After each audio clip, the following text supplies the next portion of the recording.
Our friends at Rhode Island Women's Choreography Project have just released their application cycle for performances on May 21st and 22nd of 2022. The project has a core mission to empower artists whose voices are not traditionally heard. According to the Dance Data Project, last season, 69% of all ballets in major U.S. companies were choreographed by men. While the project was initially founded to address the imbalance between male and female choreographers, it supports and welcomes applications from choreographers who feel underrepresented regardless of their gender identity. Accepted choreographers can either work independently or be provided with studio space, dancers, and 3 weeks of rehearsal time in Rhode Island leading up to the show. Visit their website at riwomenschoreographyproject.com for more information and apply by February 13th.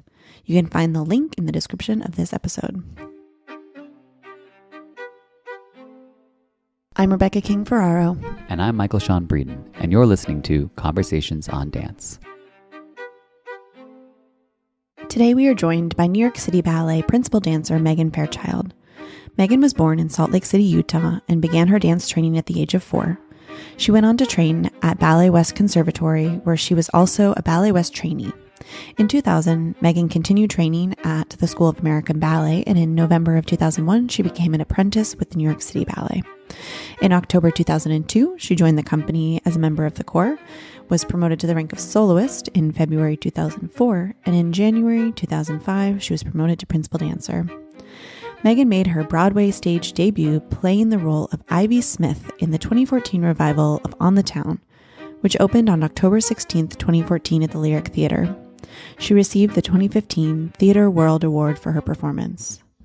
Today we chat with Megan about her origins in dance, her early years with the company, receiving featured roles at a young age, a quick rise through the ranks, dealing with performance anxiety, and returning to dance after having children. In 2021, Megan published a book, The Ballerina Mindset: How to Protect Your Mental Health While Striving for Excellence. Megan tells us about how the idea for this book came about and what she hopes that readers will take away. Get The Ballerina Mindset at book retailers nationwide and on Amazon. Click the link in the description of this episode to buy online.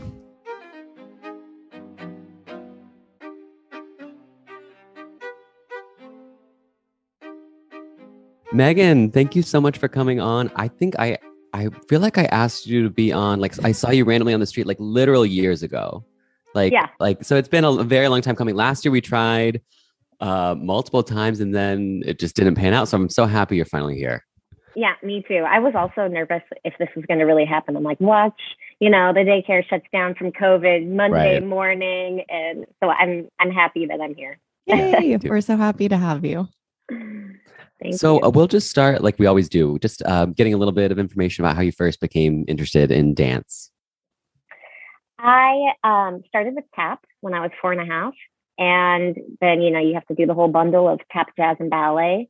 Right. And so I was, doing each of those for like an hour a week. And then when I was 8, I saw the Nutcracker and was like, I remember feeling jealous. Like, well, how did those kids get up on the stage? Well, I didn't know about that. And so the next year I auditioned, and I remember I came down from the audition crying, and my mom goes, "Oh, you didn't make it." And I go, "No, I did." Like, it was like such an emotional moment for me. That's cute. Yeah. And then the rest is history. Then I was really into ballet. I did, I was still doing like jazz competitions, but I was doing ballet solos at those competitions, and really like the nerdy ballet one of my dance group. Everyone was like, "Let's skip bar." And I'm like, "No, we can't skip bar. Bar is essential." Yeah. Foundational. So they all kind of hated me for it, but I was really, really into it. You know what? Doing all that bar paid off for you and that technique later down the road. So this summer in Vail, we got to talk to your brother, Robbie, which was so fun. We hadn't, again, it was a similar thing. We just hadn't been able to get him yet. And he talked a lot about your childhood and the two of you dancing together. So tell us a little bit about like how the two of you kind of played off each other and your love for dance and his love for musical theater too. Well, the way it really went is I would be performing my little numbers that I had learned at dance for my parents. Mm-hmm. And Robbie was like, a toddler, and he was wearing my little tutu from the year before or my dance outfit, like something with a skirt. And he would be stealing the show. Like from the day one, I was like, but I'm doing the steps. I'm doing the right thing. And Robbie was just always getting attention for, you know, just being himself. So not much has changed. But as we got older, like he was really into it in a very different way. You know, I was really into it for the discipline, and I liked that I was doing the right steps and in the right way and practicing and working on that. And he was really into it for the creative side. And we would be like Saturdays, I would be spying on him from the top stair, and he would just be for hours dancing to a CD. Like it was either Billy Joel or Simon and Garfunkel. And he would just like have a dance created to every single track of music. And he would go back and work on it. And he was like improving and choreographing and so much more creative than me. So we've definitely found our own personalities in this world, and we like it for different reasons, but we also really bond together. Like if we're in a ballet class together, we're at the back talking about our new imagery of how to hold your body the right way, or how to do a trainee. We'll like be like, you know what I've been thinking? You're gonna love this. You're gonna love this. And we like share a dumb little thing, because our brains, as different as our personalities can be, we're also so similar. Right. And our bodies, we're just laughing the other day. My big bunion's on my right foot, his is on his left foot. My longer leg's my left leg, his is his left or his right leg. My right shoulder rolls forward, his left shoulder rolls forward. We're like exact body issues that we've learned to overcome through PT and everything. But mirror images of each other. It's like we're twins, funny. But we're not. I'm 3 years older. So. That is hysterical. Wait, so I'm curious, when you liked the discipline and sort of like refinement of ballet. When did you start to realize that that was paying off, and that you had like a, because teachers of yours, certainly your employers, knew pretty early on that you had like this really rock solid technique. Like, did that click for you at a certain point, that like your love of discipline was like actually feeding into this thing that was going to help you so much? I don't know if it clicked for me for a very, very, very, very long time, maybe into my mid-20s. But like my very first ballet teacher will tell you, when I was like 5, she would just like challenge me in front of everybody. She'd be like, and just see how long you can hold your pase. And I would like stand there for a minute, and everybody like stopped and was like watching me. You're like, what? You guys can't do this? No, I'm just kidding. Yeah, she has like really funny stories, and my family and I were kind of clueless.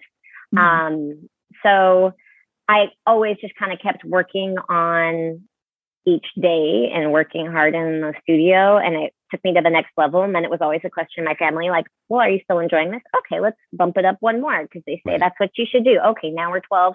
Now you should go, they say, you should go be at an all ballet school. Right. So I went and trained at what's now the Ballet West Academy. It was called the Ballet West Conservatory. And my mom still made me do like one tap and one jazz class a week at like other studios. But I was really just focused on ballet. So I don't know. I was getting like featured in the Nutcracker. I was the Clara for 3 years. I was always younger than the rest of my class. Everyone throughout the time of dancing, I was always in the class 2 years ahead of me. Wow. And so that was, I guess, something, but it wasn't like, I don't know. I wasn't like walking around like, I like working on my technique. That was you weren't gunning for theme already. No, yeah, definitely you weren't like not. I guess I was just curious, like if you were like, that's the kind of ballerina I want to be. Like the stuff that you ended up getting, and very early on, like those big Tchaikovsky hard things. Yeah, that wasn't like, you weren't like, I want to be like that. You just no. I literally was, when I very first joined the company, I was like, if I was nervous for like a little featured part, I'd be like, well, at least it's not theme and variations. And I literally did not want to do things like that. And so then when I got put in theme and variations, like 2 years later, I was like, oh, you don't have that Yeah. This is the moment. Yeah, that's your out. At least it's not theme. Yeah, I unless it's completely theme. screwed myself over. So I had to really figure out how to wrap my brain around rationalizing that this wasn't such a big deal, even though that had been my big deal thing. Yeah. So I found that stuff very intimidating. I wasn't immediately wanting to be featured. I felt like I just found out about New York City Ballet a couple years ago, and I just want to enjoy this experience and be in the same ballets as my friends. And I was too short, so I wasn't part of Serenade. I wasn't part of Stars and Stripes Corps. I didn't get to do any of these big ballets that they all were doing. I was in some things here and there. And so it's almost like, thank God I was featured and pulled out to do interesting things. Otherwise, I wouldn't have, really been having much of a career. I think the company was taller at that time. Now we're obviously, people that are my height are in all the ballets that I was never allowed to really be a part of. Right. That's crazy. Let's rewind for just a second, because you mentioned that by the time you got into New York City Ballet, you said you just kind of found out about it. So what did kind of put SAB on your radar, and what made you want to go that route and kind of like start to explore that part of the ballet world? I mean, I'm from Utah, so like San Francisco for some reason was really on my radar, and Ballet West. But Salt Lake is pretty, central for auditions to come and audition kids. So I just did all of the ones that came into town. Right. And I had a girl that was in my class that went to SAB the year before me, and she said it was pretty great. And there was this woman named Suki who was awesome. And I was like, oh, okay. And I just chose to go to SAB because I got the biggest scholarship there. I was just as equally motivated to go to National Ballet of Canada, PNB, the Kirov something in DC, Houston Ballet. Like I just really, no one was higher on my list. My family didn't know anything. And we just went where we got money. And we knew the New York City Ballet Nutcracker, where Darcy and Damien are doing the pas de deux.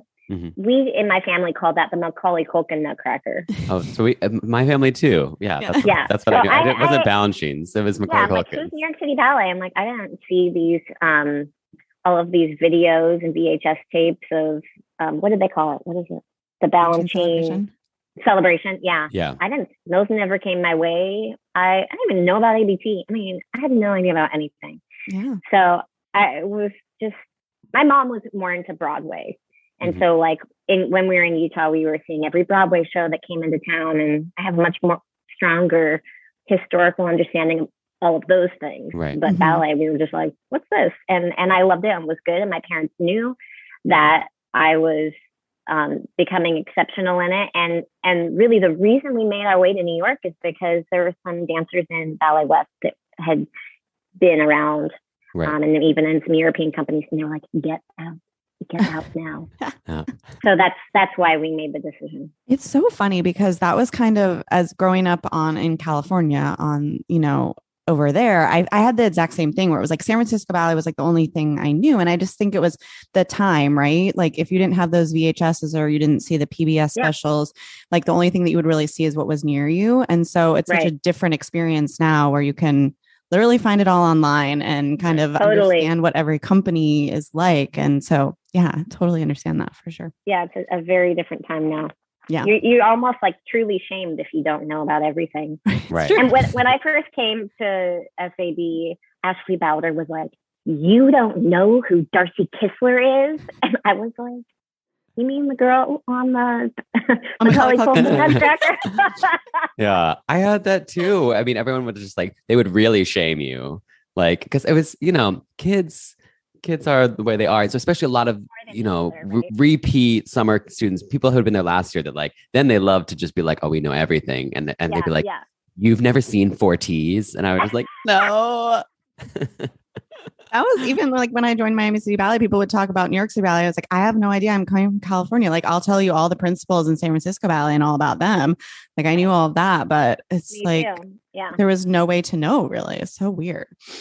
Yeah. So once you got in the company, you started doing featured stuff really right away. And you actually, I remember at the time thing, this is crazy, but then reading it in your bio again, it's like you only took barely like a smidge over 3 years from apprentice to principal. That is wild. It's one of the fastest rises, I think. I mean, certainly in recent memory, but like, yeah, I feel like Darcy is the next faster one. Yeah. And that was, 20 years before me. Right. So. Right. So, okay. So let's get in your head during this time. Like, what did that feel like?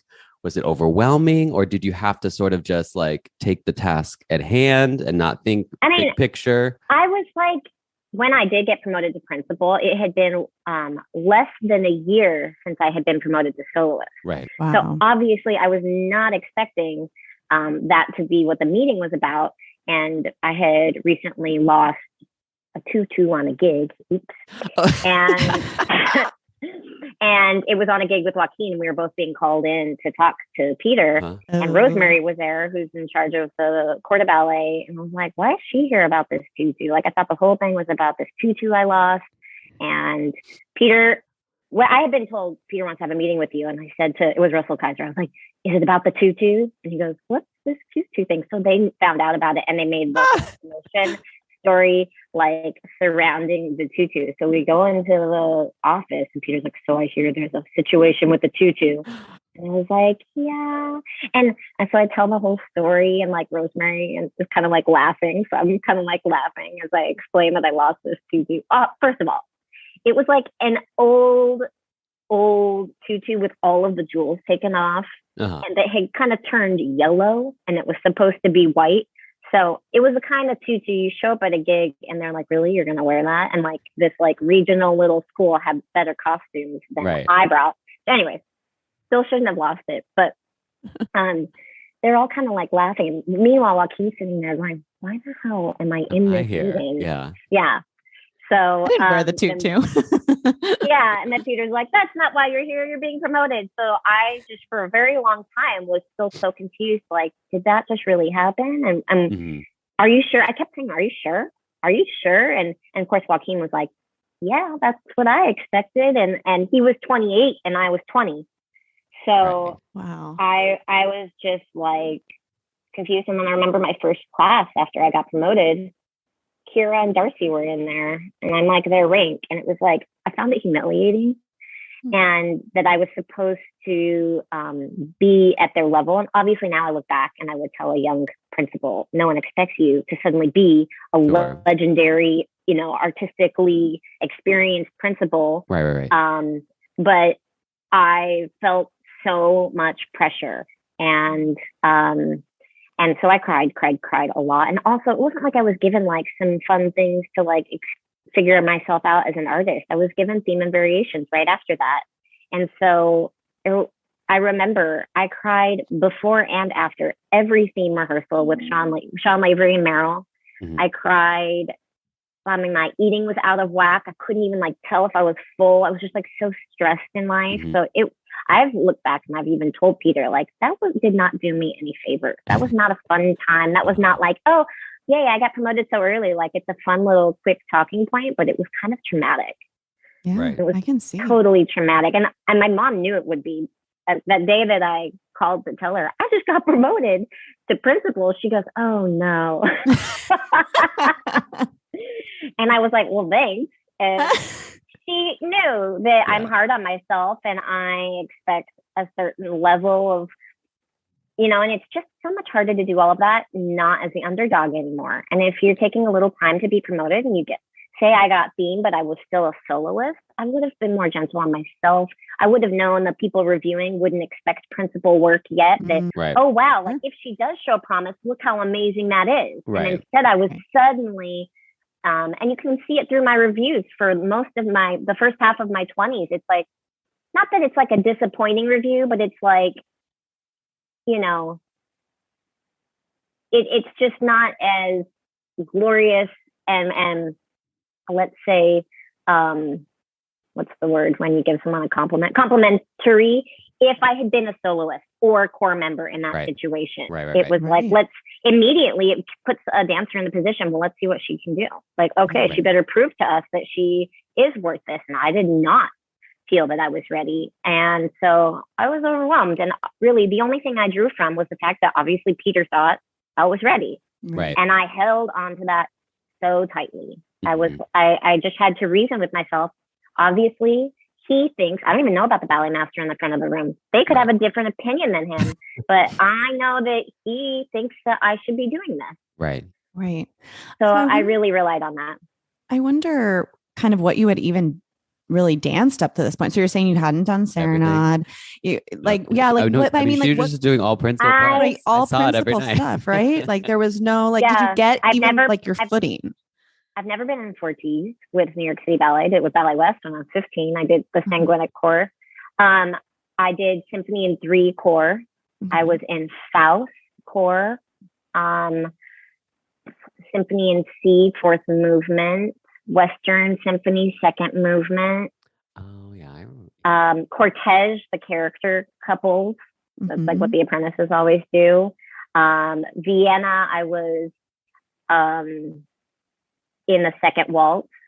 So stuff that smaller girls would be doing. Right. Okay. And then my very first featured thing was that like difficult little attitude dance duet. Oh, Chacon. Part of it in Chacon.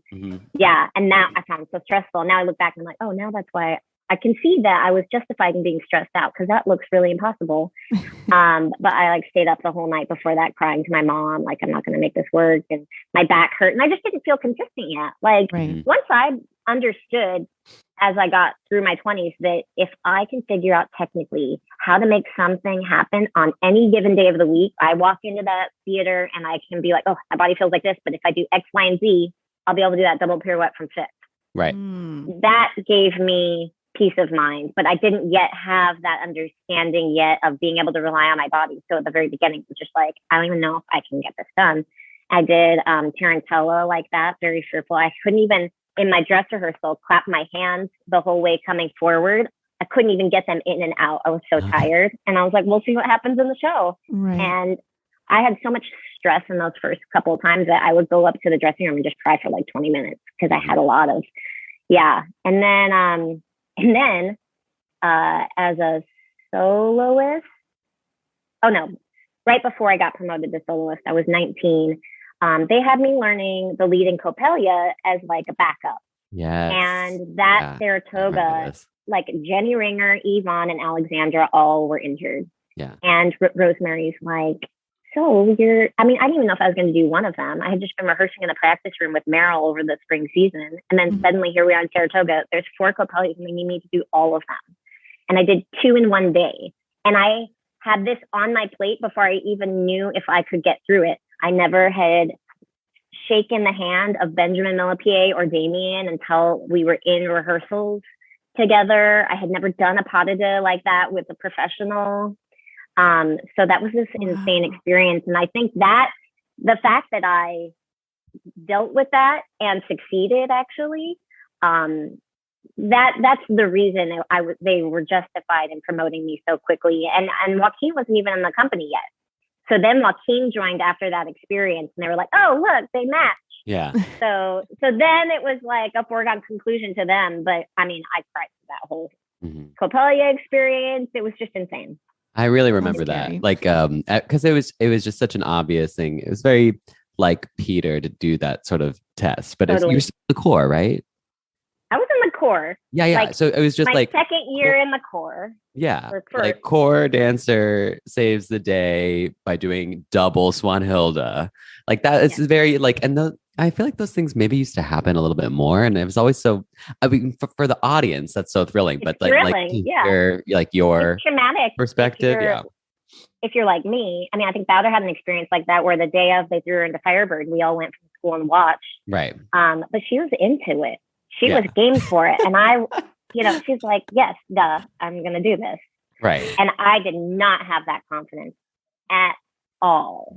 And honestly, it was hard being side by side with her because she had so much confidence that it almost made my lack of confidence seem even less because I was just like, how can she? And, she was just had it all figured out. And I was like, what's next, City Ballet?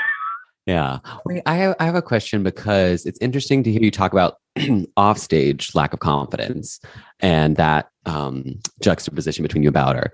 But obviously on stage, well, for the audience and for Peter, that doesn't register, like Yeah. for Peter would have taken a step back and be like, okay, I like her, but not ready yet or whatever. So for you, like on stage, did you feel that way? Like, or did things kind of melt away once you were actually present in the performing experience? I kind of did do well in performance and almost better than a rehearsal in front of my peers. Right. One in particular time I didn't was Nutcracker. And like when someone's doing a debut in Nutcracker, everybody's in the wings watching. Yeah. And I just did not do well with that. We fell over time and time again in that first Nut Pa. That was the Christmas after that Coppelia summer. They put me with Joaquin and we were still figuring each other out. But I did a lot of performance experience growing up because I did jazz competitions. Right. So I was used to performing. And while I'm not like my brother and needing to be the center of attention of a room, I did understand the performance situation and know how to sell it and was not fazed by that moment of, okay, now make it happen. So I guess that is something that did really help me. But it's more like, the night leading up to that big show, like as you go to sleep, not being able to calm your mind. And then even the day waking up, it was like everything I did in the day leading up to that show that I had that night that was stressing me out was like, I'm amazed I got through these shows as I did because I was wasting so much energy all day long being nervous. I'm like, okay, now I'm brushing my teeth the day of the important show. Like everything was like totally overthought. Right. I think this is so, so important for all dancers, students, professionals, as ex-dancers to hear that you struggled with this kind of stuff, because watching you, we would never expect that there was like this mountain of stress and worry kind of behind it. So I wonder how and when you started to kind of turn the table and started to kind of understand your process, understand that confidence on stage, be like, I can do this. And when did it switch? I think mid 20s.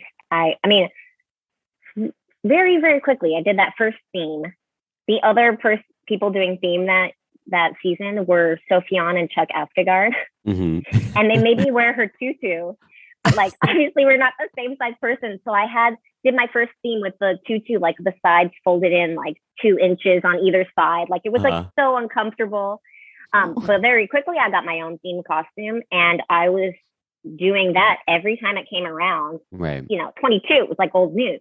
Right. And so having like, it wasn't like I got to have a moment where it was like, oh God, here comes theme. It was like I constantly had to be ready like that. And I had to learn how to make myself work in such a way where no matter what I'm going through physically, I can call that upon myself and I understand why a turn works out sometimes and why it doesn't. And what I need to think imagery wise in my body to really get over my leg and do a really good double pirouette and finish.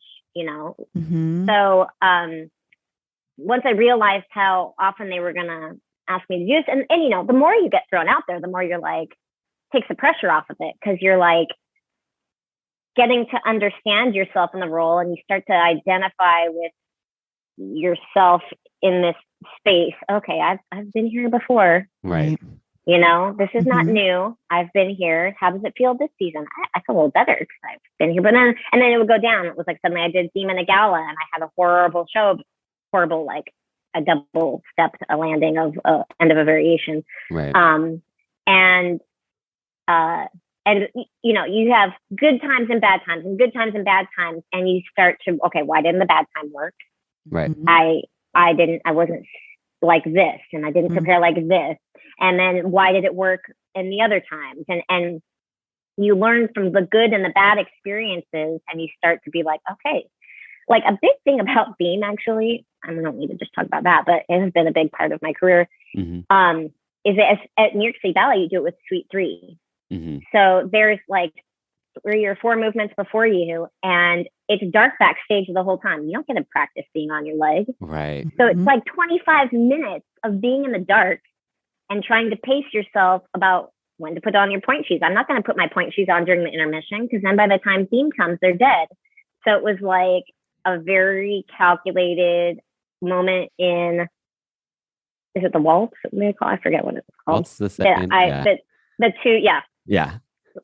That I would put my point shoes on and at the beginning of that piece. And then I would go and put I put my point shoes on the very first one. Then I would go put my costume on during the waltz. And then during the scherzo, I would be backstage just like breathing into my back ribs and just getting grounded. But like there was no practicing. And that's, I think, the thing about theme is really offsetting is that you've been in the dark for that long. Wow. And then you go stand on stage, you find your little glow tape in this blackout for 2 seconds, find fifth position, and then bam, chandeliers and bright light. Right. Like everyone kind of falls backwards. So it's like, how do you get on your leg after all of that? That's a big part of it. And I just like started to learn what works.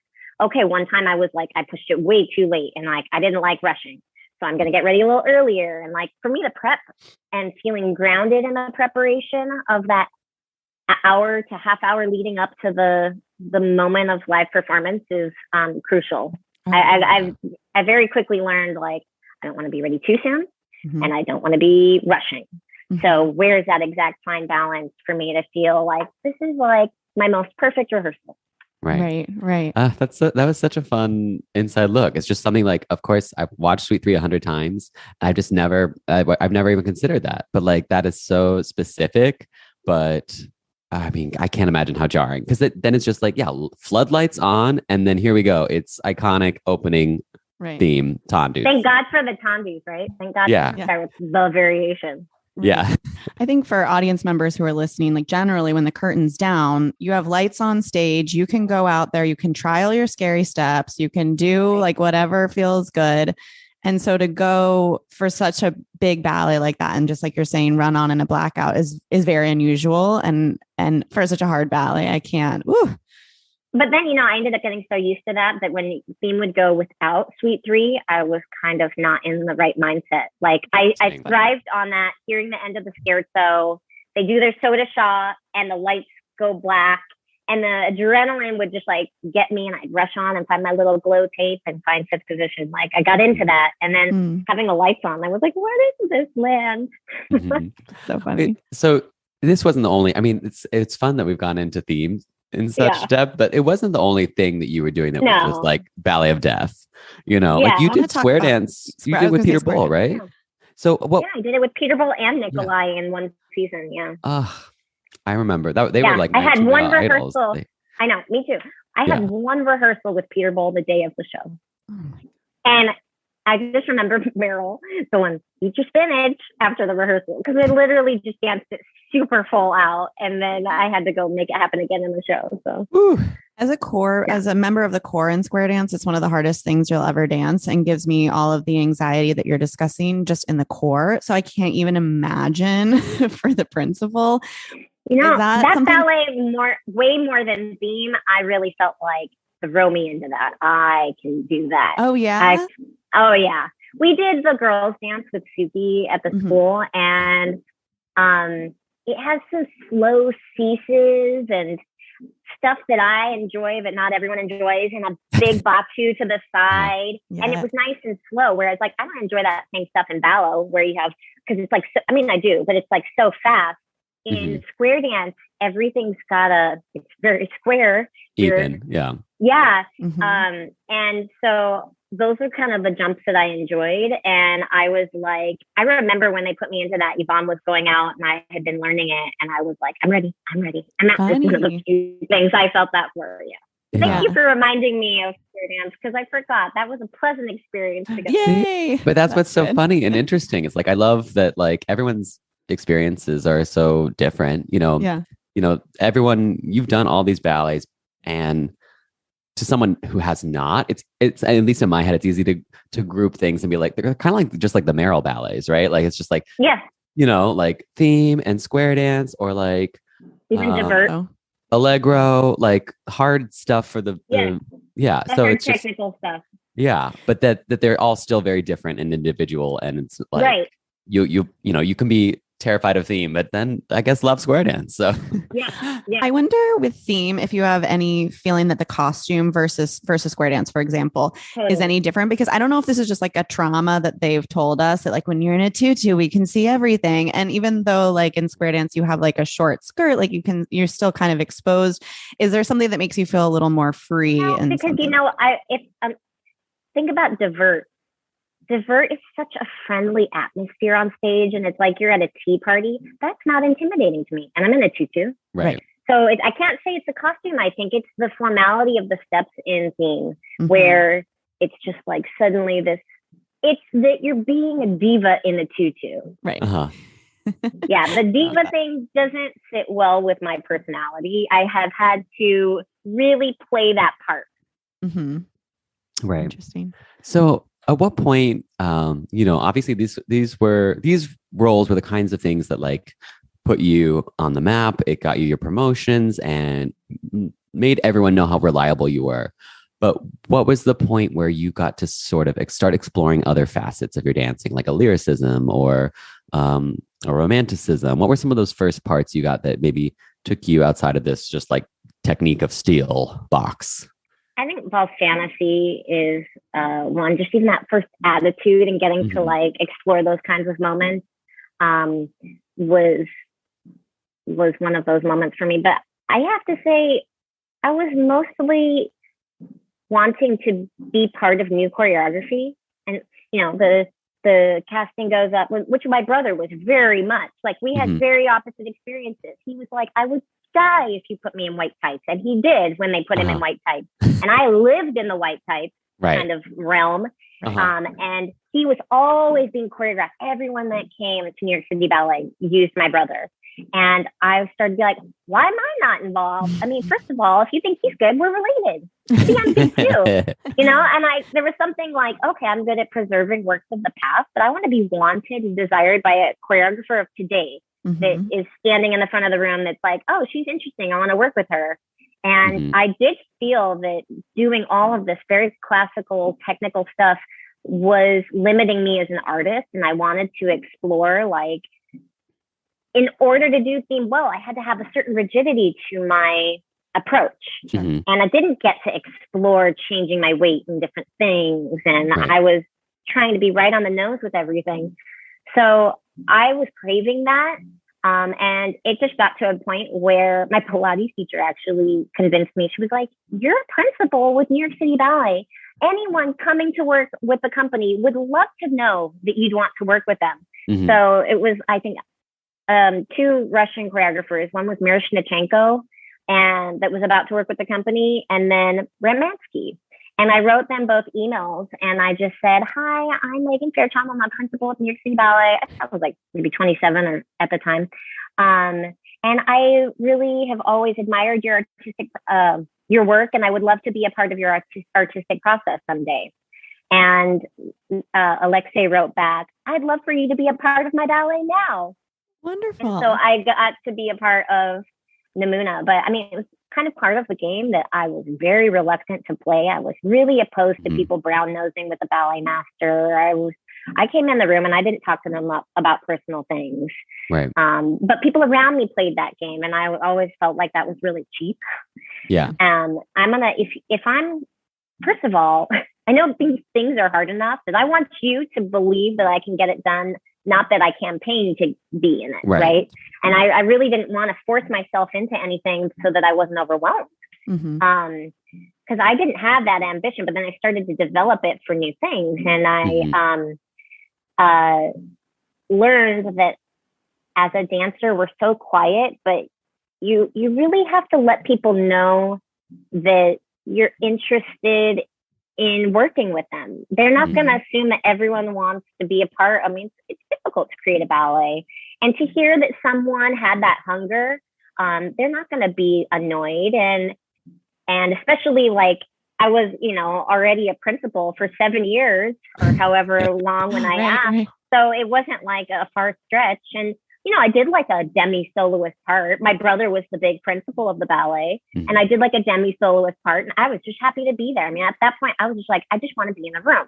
Right. So that I had to really learn that I have a product to sell, and I'm the only one that can let people know about it. And so my job as a dancer to advertise that. And I used to think of it as selling out or brown nosing. And now I realize it's just part of like showing interest.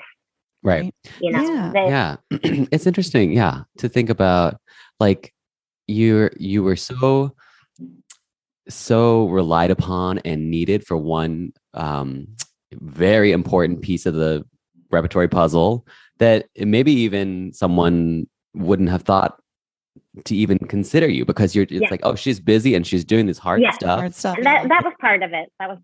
Yeah. Like I remember sitting next to Justin Peck, watching you in Chai Pai. He's like, she's just the best. She's just so. Oh, that's so sweet. Because I was not in a Justin ballet for so long. Right. And I eventually just advertised myself to him like 2 years ago. Yeah. And now he loves you. And he, I mean, I think that's what I think is interesting. Like, I think he always loved you. I mean, he said it verbatim. He was just like, who can, it was Chai Pai. And it was like, and we were sitting kind of, I think we were maybe up. And it was what was so cool is like we could see the way you were using space. Like it was just like you were just eating up the stage from that angle. And he was like, yeah, Megan is just so amazing and so musical. And and so then I think shortly thereafter was when he was like, oh wait, I could use her. I think that's part of it. I did go to Peter and I said to him, like, I felt like it was a conspiracy that they were keeping me out of these ballets. Everybody was being used for new things, and I just never was. And I said to Peter, like, how do I get my foot in that door? Like, why? And he said, my dear, I need you for fifth position. Yeah. So it's, but we need you. At least you were able to find the balance that you were striving for. And now you are. Yeah. And I had to, it was the first time because everything had been dumped on me and I had to learn how to deal with it. It was the first time I had to be like, oh, I have an interest and an ambition to do something. I actually had enough of a desire and that I had to make it known. The other way it happened was actually really stressful. So, and Miranda Weiss used to always tell me, you should be glad you're not a part of all this crap, because there is a lot of crap out there, right? Yeah. Like, well, you just, you throw a bunch of stuff at the wall and they see what sticks. Yeah. You're part of an experimental process. And I was getting to do things that were already proven. So she was like, don't ever complain about getting to do the cream of the crop. And so I always tried to not like complain to the wrong people, because I did get to do the good stuff. Sure. Right. But it made me have a desire. And then I got to go to Broadway. That was the real thing, was that opportunity came around. And I first said no to the audition. Like, I'm not a Broadway person. And then I woke up the next day and I'm like, I can't complain about not being in new work and not seize this moment. Right. Yeah. So, because we were definitely going to get to this aspect of your career, because that's a big change. But so that was that was what led to that. You were just like, I needed to take this opportunity. Yeah, I had been doing theme and all of those for 10 years. Right. And that's always what I did. And there was never anything new. I mean, I was like very at a stale point where there was nothing new that I was learning for like the last 5 years. Right. And it was just go do what you do. And everyone else was getting to vary it a little bit more. And so, then when it happened through a Facebook message, Robbie was like, oh, they're interested. Would you want me to give them your info? And then they contacted me. And I woke up that next morning and was like, you have to try. And I did it just like, I'm wanting to push myself. So I'm going to push myself in this experience of an audition. It wasn't like go to Broadway. It was like go to the audition and just experience what it's like to do something different. And then I got the part. So that was like something that actually didn't practice in my head, like, well, what if you got this? What would you do?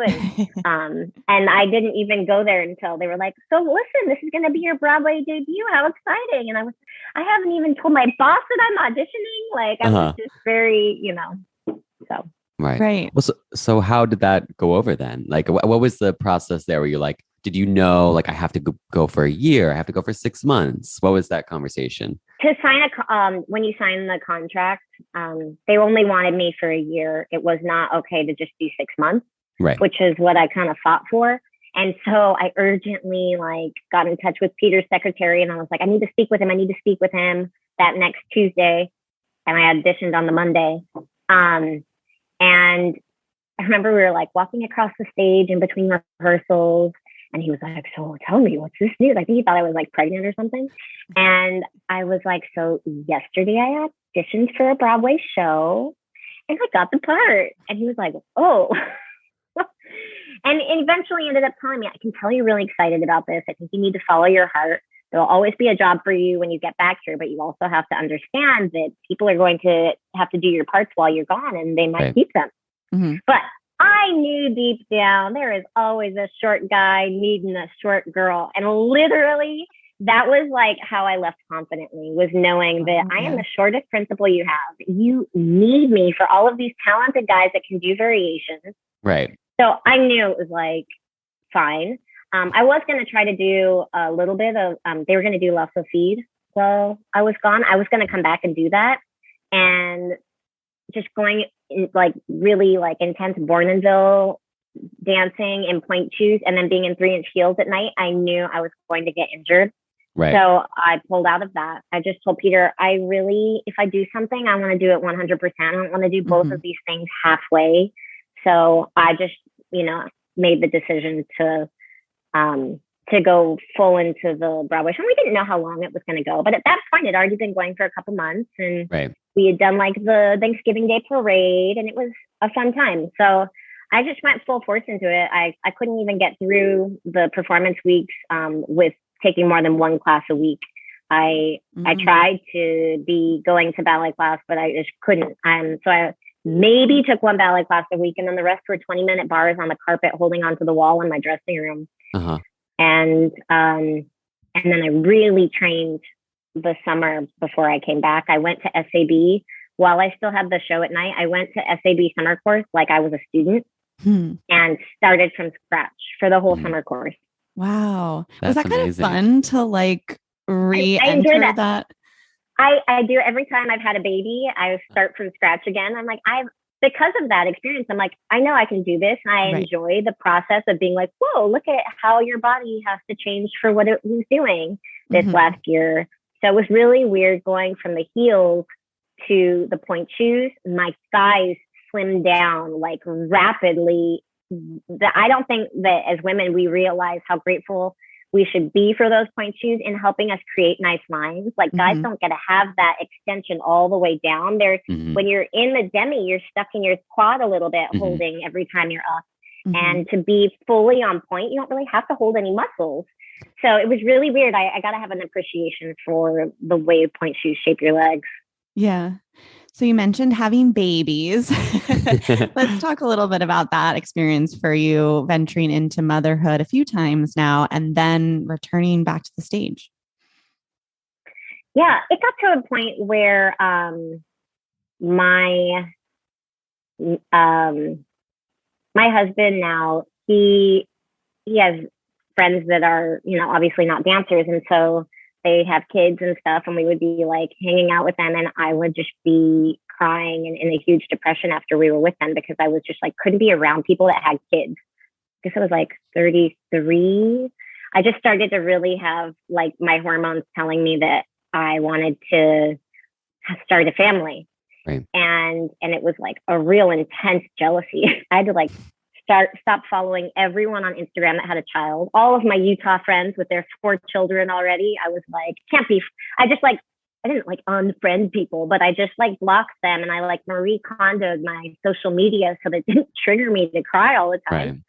Right. And but then you're really ready, right? When you get to that point where it's affecting your life so much that this is something that you see for yourself. And I'd always known I wanted to do it. And I, especially having been promoted to principal so young, I felt that I had that real awesome opportunity. Like it wasn't a big deal to step away to have a kid. Cause look, I've been doing this since I was 20. Like that's plenty of time. It's not like I just got promoted yesterday. So yeah, it was like just something I just kept feeling like I cannot wait any longer to meet my children. Like I want to see their faces. I want to see what they look like and like how they talk and like how we are with each other. So it was really just something I'd really been looking forward to. And so coming back, it was like that whole year, actually, it was like the first time I'd ever taken some time away from ballet. I'd never been injured. I'd never, you know, and then even when I was on Broadway, I was dancing every night. Right. So it was like a real pleasure to just be like, okay, bye guys. And I went to Bordeaux and did like a French immersion course for 3 weeks, which I would have never done. And my husband's family's from that kind of area. And I just did things that I wouldn't have normally gotten to do. And I enjoyed the year. And then coming back, it was like, I remember my gyro instructor was like, you're enjoying this, aren't you? Like she's helped some other people come back from pregnancies, and she saw that it can like be really anxiety ridden. And I was like, this is like a fun little experiment to see how I can like, I know all of the steps of what you need to do. And so I just found it fun to like putty my body back to what I needed it to be and reawaken the muscles that I knew I needed. So in a way, each time that I've come back, I feel like I'm even more strong in my technique because I've rebuilt it from scratch.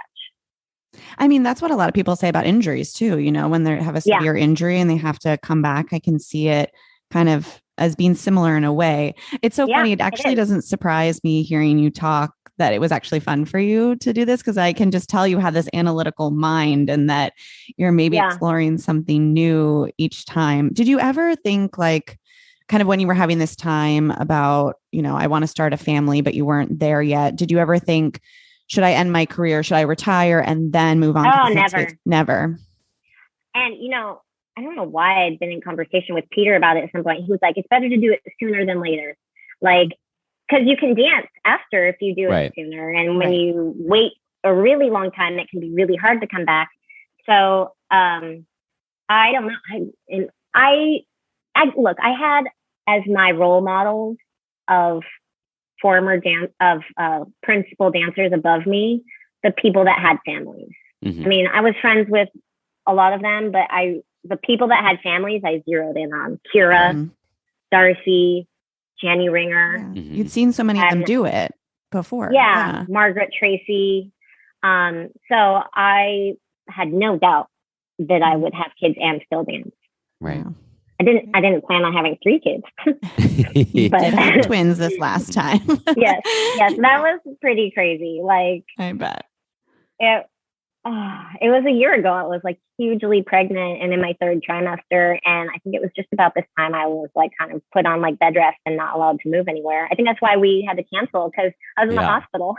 And you had, that was one time. And then you had COVID while you were pregnant with them. Yes. It was honestly, that pregnancy was, I mean, I guess it wouldn't also surprise you to know that I really planned to do it during COVID and felt like, let's make the most of our time here. I'm not going to sit and pick my nose for a year and a half. We're going to get some stuff done. And what I found really actually depressing at the beginning of the pandemic was the thought that we're going to take all of this time. And then right when we come back, I'm going to feel ready to have another kid and take another year off. No way in hell. No way in hell am I sacrificing 2.5 years of my career for this weird time. And I just, really honestly love my brother and wanted to give my daughter a sibling. Like I would never, I almost just personally feel like it's like criminal to not give your child a good friend and a good buddy. At least that's how my brother and I are when we weren't trying to kill each other. So I knew that was going to happen, and I just didn't want it to cut into my career anymore. So I pushed to have it happened then, even though it felt a little bit early, because I still like was making this plan when I had like a 1.5-year-old, and I was like really in my head, not super ready, but I just made it the time. And that year, I mean, I was happy to be pregnant during the pandemic so that I felt like I was being productive. Yeah.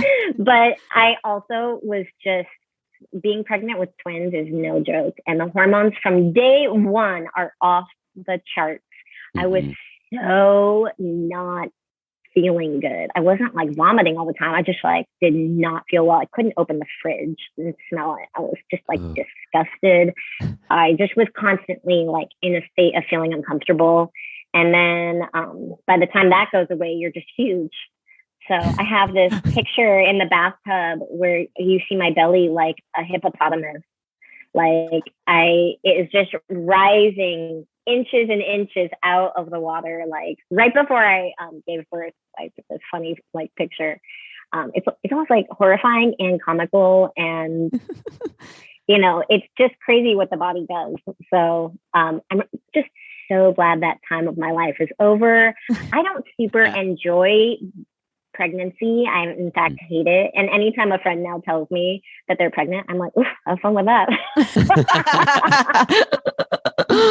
That's funny. It's so, I mean, again, just in the way that ballets are different for each individual, like pregnancy seems like very, very different for every individual. Like I know people that love being pregnant.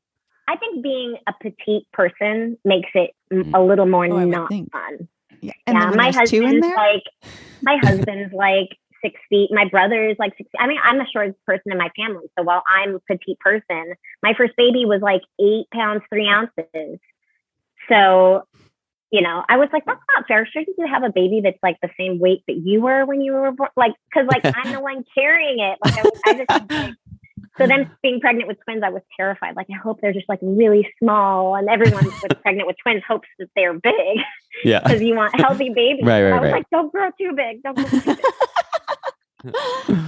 Let's shift gears and talk about your new book that's out. And this is so exciting because if we had talked to you earlier, we wouldn't have gotten the opportunity to talk about this book. That's true. So tell us about it. Tell us how the idea came about, and then kind of how you decided to first sit down and start writing it and really getting into it. After my time on Broadway, I realized that like all of these new artists that I worked with had no real idea what the ballet world is like. And they all thought it was like the center stage experience. And that movie is really what ballet is to them. And it made me realize like we should demystify ballet to the young dancers and their moms. So I started this podcast called Ask Megan, which I don't like talking. Like I'm not like needing to hear myself talk, but I felt that I had to kind of give back. And like the Broadway experience is so this wonderful receiving of like you come out of the theater and there's just lines of people that want your autograph. It's just like, so I just really felt this like need to give back. And I didn't want to just like create a blog or hear myself just talk about me. So I was like, you know, I feel like a advice-based podcast is a little more comfortable with who I am. And so I would have moms and their or their kids record in with their audio about their questions about the ballet world, and I would like make a podcast of the responses. And one of the young editors at Penguin reached out to me because she was running a marathon, and she was like, I found you because I am a Broadway fan, and I started listening to your podcast, and it's helping me to run this marathon I'm training for. And I think you have like really universal advice. And so we met at Le Pan one day and like fleshed out, like, we were like, let's see if we have a book here. And so I just kind of like started talking off the cuff about big life moments in my career, big life lessons, things that I would want my younger self to feel assured by. Right. And that's how the book came to be. Yeah. Is anyone from Penguin out there listening to this podcast? No, I mean, Are you still doing that podcast? No, I did like 110 episodes and then I chilled. Yeah. Yeah. Gotta focus on the book and the kids. Well, it started to be like the same questions over and over again. Sure. So I just was like, there's enough archived there where I feel like I've answered enough of what I want to say. I don't need to go on endlessly about every different variety of what do you keep in your dance bag, Right. Yeah. Yeah. But I think it's really interesting. Your book is like, of course, your career is central to it, but like it makes you almost like a secondary character in your own book because it's about like passing on the knowledge versus like, here is my illustrious career. I never I remember being young and like reading all of the people's books and stuff. Mm-hmm. And I never thought that was something that I needed to do. I almost was like embarrassed by the thought of it. So this just grew incredibly organically, and it's not focused on me. It's focused on kind of lessons I've learned that I think that could be helpful to other people. And so they're told through my experiences, but it's not about Megan. It's trying to really connect and transcend the industry. Like, right. There's lots of things that are stressful in life, and how can we, do our best and come to grips with our anxieties and perform well under pressure. Right. What was the writing process like? How did you kind of sit down and start to flesh out these ideas? You had this outline of these 100 plus episodes of the podcast. And then how did you kind of say, okay, this is what's going to make it in. This is important. Did you add anything new? That day with the publisher, we fleshed out 10 life lessons, and she helped me kind of connect how they could be universal lessons to people that weren't even in the ballet world. And so I had that outline of 10 stories, and I would just start with whichever topic felt that I could speak it to at that moment. And I would just flesh it out. It was almost like writing like a journal entry. And then what took a little bit more time was, and I would do a back and forth with my editors, was what is universal about what I learned? Right. Like, because I'm not a normal person, you might say. Right. Like, I'm a ballet dancer. I know that experience. So how did what I just, go through, how does that resonate for someone that has a desk job? And so my editors that did have desk jobs were helping me find that universal aspect to everything. Yeah. Right. So Megan, you don't ever seem to take any time off. You have your full principal workload. You've done podcasting, you have your YouTube channel, you have 3 kids, you wrote a book. What is next? What's in the pipeline? Because I'm sure that you're not just resting on your laurels. I am. I'm going to business school. So I'm going to Stern at NYU, and I'm, 2 years into it. And a lot of the people that I started with are already graduating. But you can take up to 6 years. So I will be taking almost the maximum time. I took 15 years to get my undergrad done, so I'm not embarrassed to take my time. I'm obviously focused on still dancing. Right. So that is just because I love to learn. I got my undergrad in math and econ, and so it was kind of like the next step towards that focus. But also, it gives me the option to feel really well equipped to run a company someday, run a school. I would really love to run a major school. And then I also just know my own worth. And I know that from my experience on Broadway, like I really thrived getting out of our little bubble of ballet. And so it's also given me the opportunity to just work in the for-profit world someday and totally just pivot completely. So it's like my insurance towards, good job security and keeping the focus on stuff I like. Like as much as I love ballet, I also love school. Right. The whole time on the side. There's that analytical mind again. Yeah.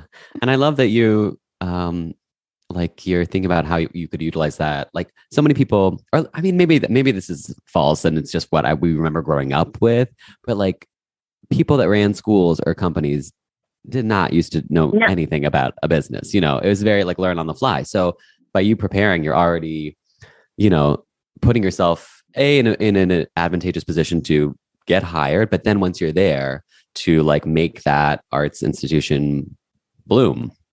Yeah. And like it is such a unique experience that we have as dancers that nobody on the administrative side can truly know. And so to know both of them, to have the language to communicate with the administrative side, but to really know dancers' needs, that could be interesting. I truly don't know what I will do though. Like, it's like, as I was finding SAB, like I like to keep all of my options open. Right. And just give myself, basically put myself in a position where I don't feel that I have to just take the one job offered, that I can kind of leverage my education to be like, well, I'm waiting for something better. Right. I love that. Oh, this was so much fun chatting with you. If people want to get your book, it's called The Ballerina Mindset. Where should people look to get it? You can get it on Amazon, and it's at the Shakespeare and Company on the Upper West Side. It's at the Strand. I signed a bunch of copies for them. It should be at local bookstores, but it's also always online. Awesome. Great. And we'll link to it in the description of this episode. Thanks so much, guys. Megan. Thank you. Thank you, guys. Have a good Monday.